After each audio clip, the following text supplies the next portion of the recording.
બનાસકાંઠાના ધાનેરા પંથકમાં ચૂંટણીનો જંગ બરાબર જામ્યો છે। ત્યારે સાંકળ ગામે સાંસદ ગેનીબેન ઠાકોરે સભા ગજવી ભાજપના સત્તાના નશાને ઉતારવા જનતાને આહવાન કર્યું છે। ચૂંટણીના આડે હવે ગણતરીના દિવસો છે, ત્યારે ધાનેરામાં રાજકીય ગરમાવો સાતમા આસમાને પહોંચ્યો છે। સાંકળ ગામે કોંગ્રેસની વિશાળ જનસભામાં સાંસદ ગેનીબેન ઠાકોર ગરજ્યા છે। ગેનીબેને ભાજપ પર આકરા પ્રહાર કરતા જણાવ્યું કે સત્તાનો નશો ધરાવતી સરકારને પાઠ ભણાવવાનો આ સાચો સમય છે। આ તમામ બદીઓમાંથી નીકળવું હોય, આ ધમકીઓમાંથી નીકળવું હોય તો એક જ રસ્તો છે કે તમે બધા લીડર બનો, તમે બધા હગાવાદમાંથી બહાર નીકળો, તમે આ ઠાકોર છે, આ ચૌધરી છે, આ રબારી છે, આ દલિત છે, એમાંથી નીકળો। આ રાજસ્થાનમાં બાજુમાં તમારા પાડોમાં છે 5 વાર ભાજપ ને 5 વાર કોંગ્રેસ, તો બધા ઠકાણે રહે નહીં રહેતા। આ શું છે કે બોલો રોટલો હોય ને, રોટલો એને તમે ફેરવો નહીં, એક ને એક બાજુ રાખો, દાજી દે ના દાજી દે। એટલે આમને હવે સત્તાનો મદ એ ઘણો થઈ ગયો છે, અને ઘણો થઈ ગયો છે ઠેકાણે લાવવા પડે કે ના લાવવા પડે, અને કોણ લાવે? પ્રજા। એ તમે 5 વાર તમને મતાધિકાર આપેલો છે લોકશાહીની અંદર, વડાપ્રધાનના વોટની કિંમત એટલી ને તમારા વોટની કિંમત એટલી, અને 5 વર્ષે તમે તમારો પ્રજાનો પ્રતિનિધિ ઈમાનદાર મૂકવો, બુટલેગરો મેળવા, ધમકી આપે એવા મૂકવા, ઉઘરાણી કરે એવા મૂકવા, કે આ રૂપાભાઈ દેવા 5 છોકરાને ભણાવીને જિંદગી સુધારે એવા મૂકવા, એ તમારે નક્કી કરવાનું। વાત સાચી કે ખોટી? બીજી તરફ ધાનેરામાં પક્ષપલટા અને લાલચના મુદ્દે સનસનાટી મચી ગઈ છે।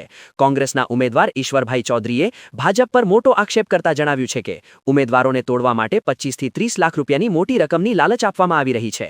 ભાજપના દિગ્ગજોનો પ્રચાર અને ગેનીબેનની લોકપ્રિયતા વચ્ચે ધાનેરાની આ ચૂંટણી હવે કાંટેકી ટક્કર બની ગઈ છે।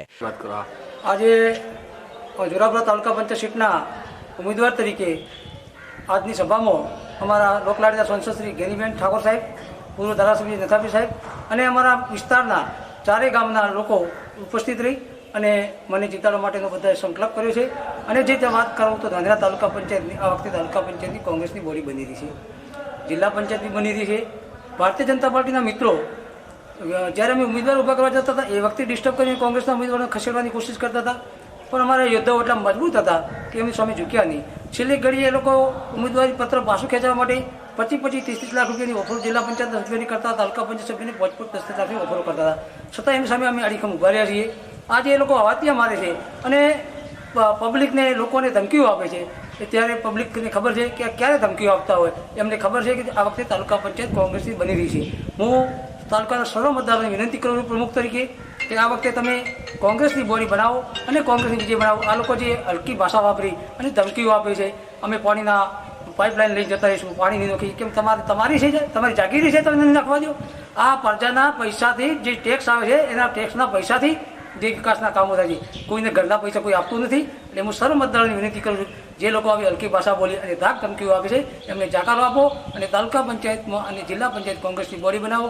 જોરાપુરા વિસ્તારના તમામ મતદારોને હું વિનંતી કરું છું, હું તમારો છું, તમારો રહીશ, અને આ વખતે મને વિજય બનાવો, એ મને વિશ્વાસ છે। આ લોકો મને હવે જોવાનું એ રહેશે કે ધાખા બેઠક અને સમગ્ર તાલુકાની જનતા કોના પર જીતનો કળશ ઢોળે છે।